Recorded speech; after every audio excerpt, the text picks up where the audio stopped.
Bonjour, c'est un plaisir de vous retrouver avec peut-être la dernière vidéo de cette série, petite série, micro-série, que j'ai consacrée à l'alimentation. Vous avez vu au travers de vidéos qui, pour certaines, ont été un petit peu malmenantes, on va dire, pour certains d'entre vous. Je l'ai vu au fil des réactions, la vidéo par exemple sur le carnivorisme, qui, comme vous l'avez certainement compris, n'était absolument pas une vidéo pro ou anti quoi que ce soit, mais qui était plutôt une vidéo pour réfléchir sur à quel point on était complètement contraint par ce qui est du domaine de nos idéologies et nos croyances, d'une certaine manière.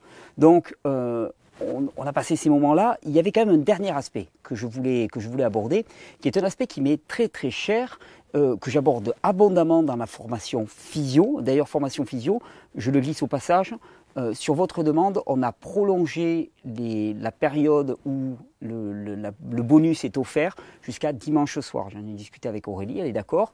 Aurélie Viard, donc le bonus qui est offert, c'est sa formation gratuitement.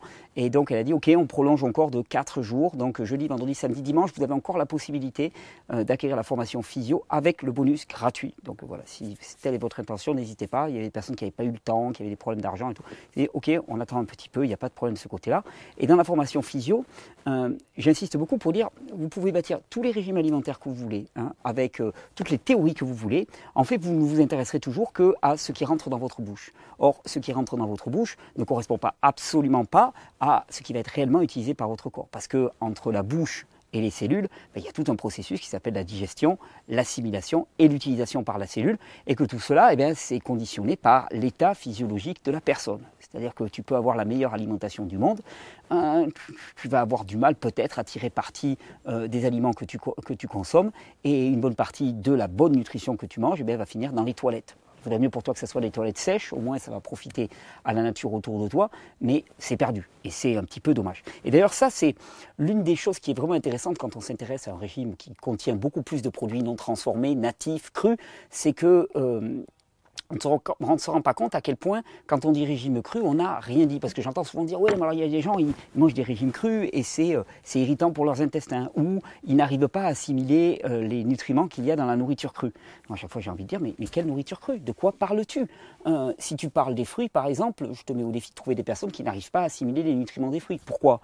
Très peu de fibres insolubles, des fibres solubles qui sont facilement digérées, au contraire, même qui vont jouer le rôle de pansement pour l'intestin, des sucres simples qui ne demandent pas de processus de digestion. Le fruit, c'est assimilé comme ça. Et c'est d'ailleurs pour ça que j'insiste beaucoup pour dire que vraiment le fruit est une base vraiment d'une alimentation nutritionnellement riche, des fruits de qualité. Quand on passe aux légumes, c'est plus intéressant. C'est plus intéressant parce qu'effectivement, on peut entendre, et c'est pour ça souvent que les gens se plantent avec un régime qui contient beaucoup plus de nourriture crue, c'est que si tu bascules à ne manger que des légumes crus, en particulier les légumes racines, étant donné qu'on n'est pas pourvu d'une enzyme qu'on appelle la cellulase, et qui nous permet de décomposer la cellulose, et étant donné que bon nombre de micronutriments des légumes se trouvent emprisonnés dans cette cellulose, tu comprends que tu vas pouvoir peut-être manger des carottes sur carottes sur carottes sur carottes, et pas vraiment retirer de la bonne nutrition, de la grande quantité de nutrition, en tout cas à la hauteur de ta carotte. C'est pour ça que manger cru, je vous dis souvent, ça s'apprend. Et oui, ça s'apprend, parce que entre pas de transformation et peu de transformation, il y a un monde. Et par exemple, quand on parle des légumes, je l'explique dans la formation physio, il y a pas mal de transformations mécaniques qu'on peut leur exercer, qui vont aller dans le sens d'augmenter leur digestibilité. Alors, tu vas me dire, oui mais attends, toute transformation mécanique fait perdre du contenu micronutritionnel au produit. Oui, sauf que si ce contenu micronutritionnel, tu n'y arrives pas à y accéder simplement parce que tes processus digestifs ne sont pas assez puissants, il vaut mieux peut-être en perdre un petit peu et rendre le truc digeste que ne pas le faire. Je te prends un exemple par exemple avec les jus de légumes. Souvent on me dit, ouais mais dans les jus, dans les fibres que tu rejettes, il y a encore de la nutrition. Ok, d'accord. Par contre, dans le jus, il y a 100% de micronutriments directement assimilables. 100%. Alors oui, peut-être que tu vas perdre un petit peu pendant le processus de transformation, sauf que ce qui te reste, tu vas l'assimiler à 100%. Alors compare, parce que si tu manges la carotte sans perdre ce que tu perdrais dans les jus, combien tu en absorbes? 10%, 20%, 30%, 50%? Ça dépend des personnes. 70%, ça dépend des personnes. C'est pour ça que, par exemple, les jus de légumes, et je dis bien de légumes, sont particulièrement intéressants pour pouvoir tirer parti de ce contenu micronutritionnel. C'est pour ça qu'il m'a semblé évident, et c'est pour ça que j'ai fait cette formation physio, il m'a semblé évident que manger une alimentation beaucoup plus riche en micronutriments, parce que c'est ça le but, quelque part, la finalité, eh bien, ça demandait à avoir de la connaissance en physiologie humaine et en fonctionnement, en comportement des légumes quand ils sont digérés, en comportement même des aliments quand ils sont digérés. Alors, aujourd'hui, dans cette vidéo, je ne voulais pas parler des fruits. Je ne voulais pas parler des légumes, je voulais parler en particulier de tout ce qui est graines et noix, hein, les graines oléagineuses et les noix. Parce que ça, on te dit toujours, oh, c'est des bombes de nutrition. Ok, c'est des bombes de nutrition, mais telles quelles?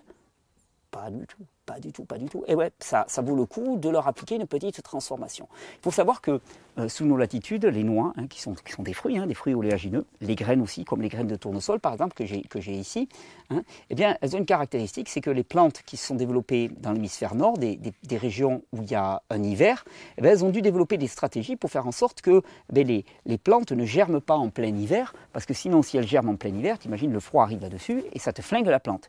Donc il y a des stratégies végétales qui ont été développées par adaptation et évolution, et ça passe en particulier par des inhibiteurs de germination, c'est-à-dire des produits qui vont empêcher la germination du produit et qui vont bloquer l'accessibilité aux ressources nutritives de la graine. Parce que pourquoi est-ce qu'une graine est aussi intéressante au niveau nourricier? Pourquoi est-ce qu'une graine apporte autant de vitamines, de minéraux, d'oligo-éléments, hein, de facteurs antioxydants? Pourquoi est-ce qu'une graine est aussi riche? Simplement parce que la graine, hein, c'est, là tu vois par exemple dans une noix de cajou, par exemple, comme ça, eh bien tu as un arbre potentiel.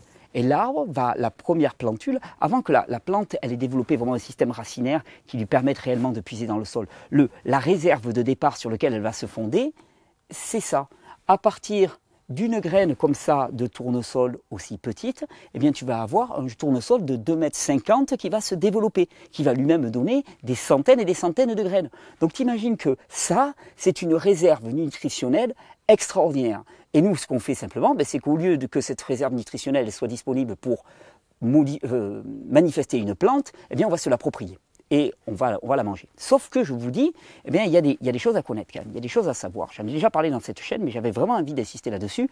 C'est l'été, c'est le moment de manger beaucoup plus cru, et quitte à manger cru, autant manger cru intelligemment, c'est-à-dire manger cru de façon en ayant des produits qui soient digestes, dans lesquels vous allez tirer le maximum de la nutrition. Alors, je vous dis, il y a des produits qui empêchent la germination et qui empêchent l'accès aux réserves nutritionnelle et micronutritionnelle de la graine. Eh bien, si vous voulez consommer des noix, des graines, l'idéal, vraiment l'idéal et de loin, eh bien, c'est de faire en sorte de mimer l'arrivée du printemps. Parce qu'à l'arrivée du printemps, qu'est-ce qui se passe? D'un seul coup, la combinaison entre humidité et chaleur fait que eh bien, les graines, les inhibiteurs enzymatiques, les inhibiteurs de germination, eh bien, vont être entraînés par l'eau, hein, par l'eau, l'humidité hein, qui va mouiller la graine, et va faire en sorte que les réserves nutritionnelles de la plante vont être pleinement disponibles, et à ce moment-là, eh bien, il va y avoir croissance de la plante qui va percer le sol et se développer.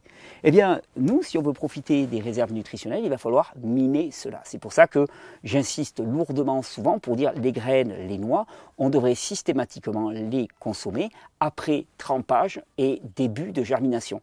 Parce qu'on dit toujours, voilà, la germination, le trempage augmente la quantité de vitamines et de minéraux. La plupart du temps, ce n'est pas tant qu'elle augmente leur biodisponibilité. C'est-à-dire qu'on va pouvoir vraiment se l'approprier. C'est-à-dire que le processus de digestion va être entamé par cette germination hein, et les substances nutritives qui étaient bloquées et indisponibles dans la plante vont devenir disponibles. Alors ça ne veut pas dire que non trempé, tu ne vas rien en tirer, mais tu en tireras beaucoup moins. Alors, quand je consomme des oléagineux, systématiquement, je les fais tremper. Là, par exemple, vous avez des noix de cajou qui sont en train de tremper. Le trempage, c'est simple. Vous les faites tremper dans de l'eau pendant à peu près une nuit. Vous les rincez plusieurs fois si c'est possible. En tout cas, vous les rincez à grande eau, puisque l'eau va entraîner avec elle les inhibiteurs de germination. Hein, et à partir de ce moment-là, vous avez une graine qui est en pré-processus de germination. Alors, par exemple, sur les noix de cajou, si vous vouliez vraiment avoir la germination, il faudrait que la noix, elle soit encore dans sa coque. C'est valable aussi pour les amandes ou pour les noix de Grenoble. Donc, vous n'allez pas voir de germes se développer. Mais dites-vous qu'à partir du moment où c'est trempé et qu'il y a de la chaleur ambiante de votre maison, eh bien, le processus normal de libération hein, de la quantité micronutritionnelle est entamée. Sur les graines de tournesol, on les voit un peu plus, les petits germes. On les voit, c'est très très joli d'ailleurs.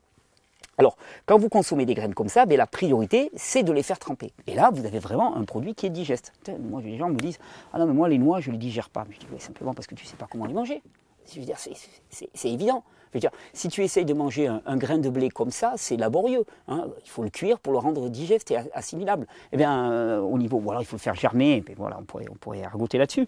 Ben, au niveau des graines, c'est pareil. Il y a toute une science à avoir et ça s'apprend. Et on n'a pas cette culture, donc il faut le transmettre, il faut l'apprendre.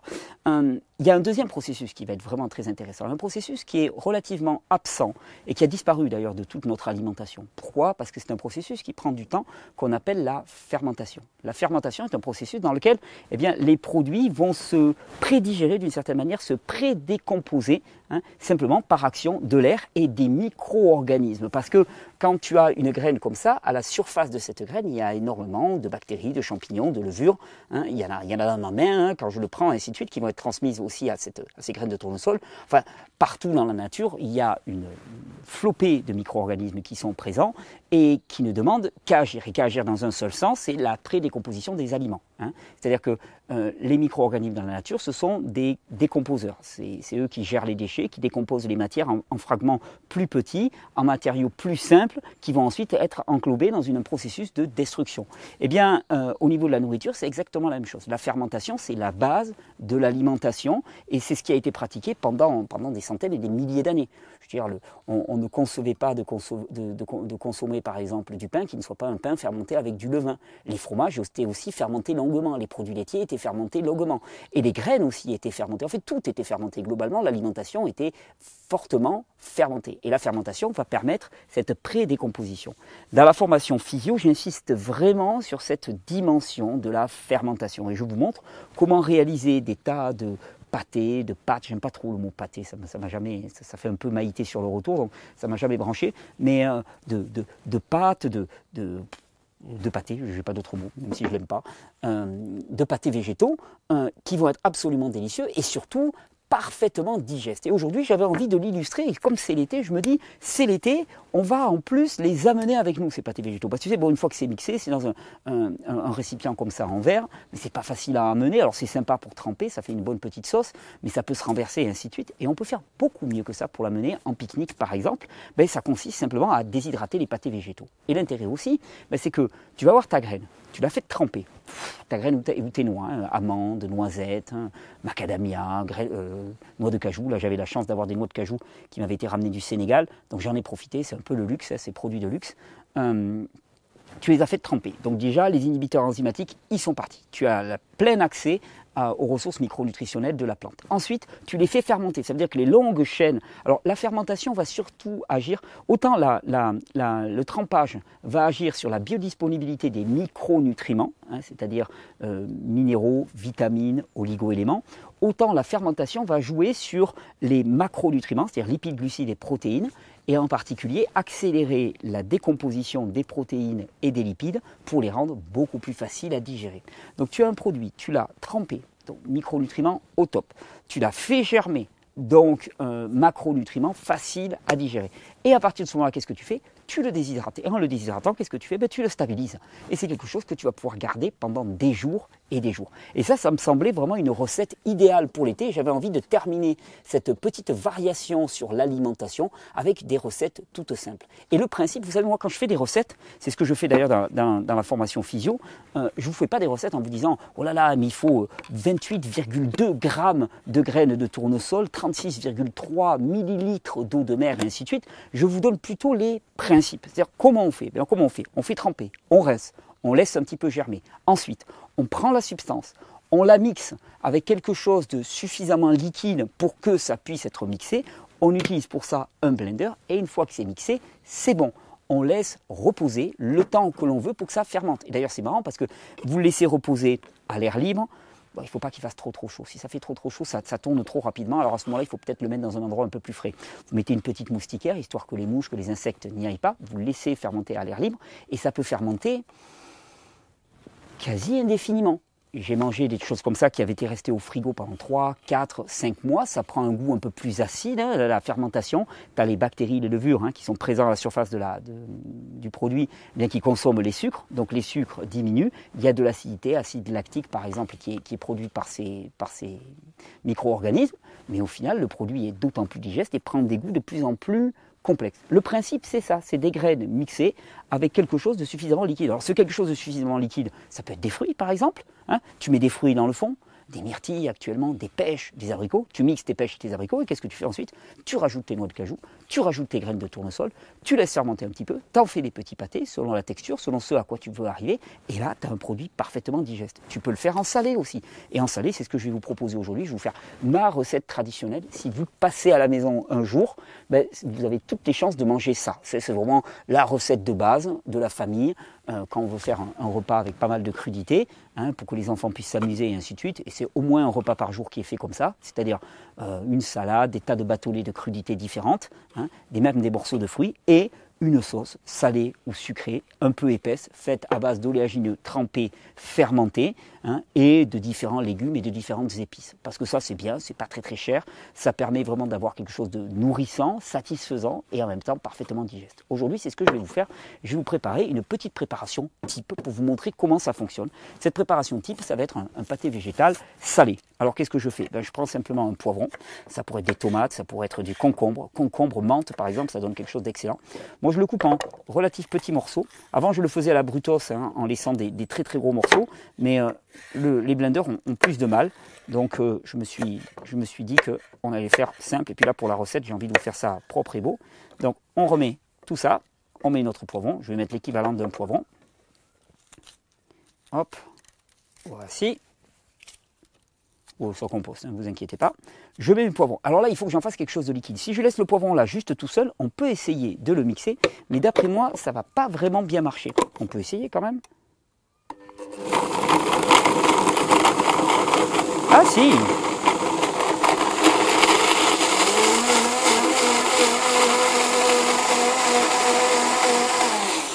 Alors, toujours commencer par faire cette base liquide. Et là, on a déjà une base liquide. Ça, c'est intéressant. Alors, comment on va faire un pâté salé? Moi, j'y coupe pas. Et ça m'aide d'ailleurs souvent à faire la base relativement liquide. C'est de rajouter une pichenette d'eau de mer, d'Ibiza, bien sûr. Hein, il n'y a pas la musique, donc Éric Viard n'est pas dans le coin. Tout va bien. On va pouvoir faire son pâté tranquille. Je rajoute, ben là, pour les besoins de la cause, un petit peu de gingembre, un petit peu de curcuma parce que ça donne une belle couleur. Et un petit peu d'ail, parce qu'on est dans le sud et qu'on fait toujours des choses à base d'ail. Allez, j'enlève la peau.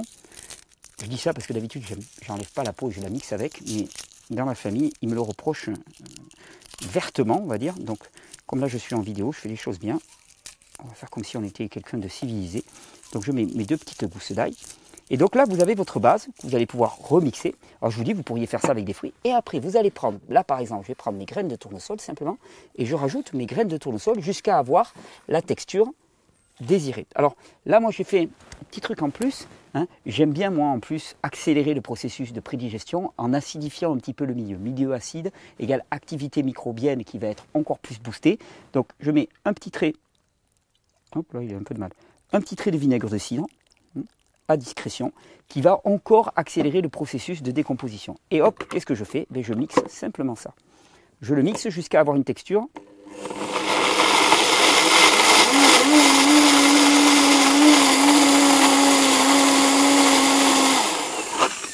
Alors là, c'est pas mal. C'est pas mal. Je vais en rajouter parce que le but, moi, maintenant, c'est de le déshydrater, celui-là, pour faire des petits pâtés, comme je vais vous montrer tout à l'heure. Donc, on va rajouter tout ce que j'ai en graines de tournesol. Et peut-être même que je vais être un petit peu court, là, pour les besoins de la démonstration. On va voir. Je vais voir ce que ça va donner.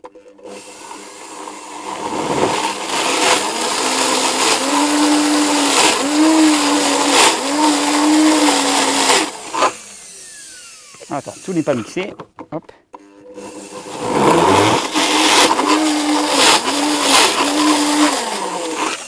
Voilà, tout est mixé. Alors là, qu'est-ce que j'ai? Ben, j'ai une pâte, vous la voyez, relativement épaisse. Ça, elle va être pas mal. Elle va être pas mal pour le déshydrateur. Hein, ça se tient comme ça se tient dans la cuillère. C'est extrêmement facile à travailler. Alors ça, bien sûr, ça serait une base. Tu amènes ça à midi, tu te prends des bâtonnets de concombre, tu as ton repas. Ah, c'est parfaitement un parfait repas. Et là, pour le coup, tu vas avoir quelque chose de parfaitement digeste. Moi, j'ai dit, on va l'amener en pique-nique. Donc, on va en profiter pour en faire des petites déshydratations. Donc, j'ai amené mon déshydrateur. D'ailleurs, j'en profite parce que ça fait longtemps que je voulais le présenter, ce déshydrateur. C'est quelque chose qui m'a été envoyé par Ben de Warm Cook, que je remercie énormément, qui m'a envoyé ce petit déshydrateur que j'apprécie beaucoup et qui a plein d'avantages. Le premier étant d'être relativement pas cher, parce que c'est quelque chose qui sort dans les 200 €. Le deuxième étant d'être complètement en métal, avec un corps entièrement en métal, donc facile d'entretien. Le troisième étant d'être fabriqué en Europe, il est fabriqué en Italie. Et le quatrième étant d'être complètement programmable, ce qui fait qu'on peut régler les températures de façon extrêmement précise. Il s'appelle l'Atacama. Ça fait quelques mois qu'on l'a à la maison, qu'on l'utilise et que je le trouve très bien. Jusqu'à présent, moi j'avais un modèle qu'on appelle le Sedona, qui est pas mal, mais qui est fragile et qui est surtout très cher, affreusement cher pour finalement quand même un déshydrateur, quand on y réfléchit, c'est une résistance chauffante et un ventilateur, quoi. Donc balancer ça à 400 et quelques euros, je trouve ça un petit peu abusé. Et l'Atacama le fait très bien pour un prix qui est plus de moitié moins, quoi, d'une certaine manière. Donc là c'est tout simple, j'ai fait mes petits pâtés comme ça, je les range à l'intérieur de l'Atacama. Alors, il y a deux types de grilles. Moi, celle que je vous recommande, c'est celles qui sont en métal. Comme ça, elles sont plus faciles à entretenir. Il y a aussi celles qui sont en plastique. On pourrait les utiliser. Si on utilise celles en plastique qui ont des trous un peu plus gros, à ce moment-là, je mettrai un petit peu de papier cuisson ou un truc comme ça, vous savez, pour éviter que la pâte elle passe au travers, simplement. Moi, j'aime bien les grilles en métal. Je les trouve plus agréables à utiliser, plus faciles à nettoyer. Je le rentre et je le mets à 35 degrés pendant quelques heures, le temps que les pâtés se déshydratent, et on va se retrouver juste après pour présenter les pâtés. Ok, bon là on se retrouve 36 heures après à peu près, et voilà le résultat. C'est tout bête, c'est tout simple. Là ce sont des petits pâtés faits avec de la noix de cajou, là ce sont des petits pâtés faits avec du tournesol mixé, et vous voyez le résultat, ça s'emporte très facilement. Là vous avez des produits qui ont été dans la levée de dormance a été levée, donc les inhibiteurs enzymatiques ont été levés, et en plus il y a eu fermentation, donc en termes de digestibilité on a quelque chose qui est vraiment au top. C'est tout simple, ça se conserve comme ça. Alors là maintenant vous allez pouvoir le conserver pendant des jours à température ambiante, c'est ça qui est juste génial, c'est stabilisé. Et vous avez vu, dans le cadre de augmenter la digestibilité des produits, parce que c'est bien joli d'avaler des choses, mais si vous ne les digérez pas, ça sert strictement à rien. Là on a quelque chose qui est quand même vraiment au top, avec des produits très simples. Pour l'été, c'est quand même une belle raison de manger plus de cru. Donc je vous encourage vraiment à découvrir ces petites recettes dont j'ai déjà largement parlé, mais là je voulais en mettre encore un bon coup, et c'est quelque chose sur lequel on revient largement dans la formation physio. Bon, vous avez vu, j'ai triché, j'ai tourné les séances, il y a un petit truc qui s'est alterné. L'important, c'est que vous ayez vu le résultat. Et l'idée, elle est simple derrière ça. C'est de dire, c'est pas compliqué.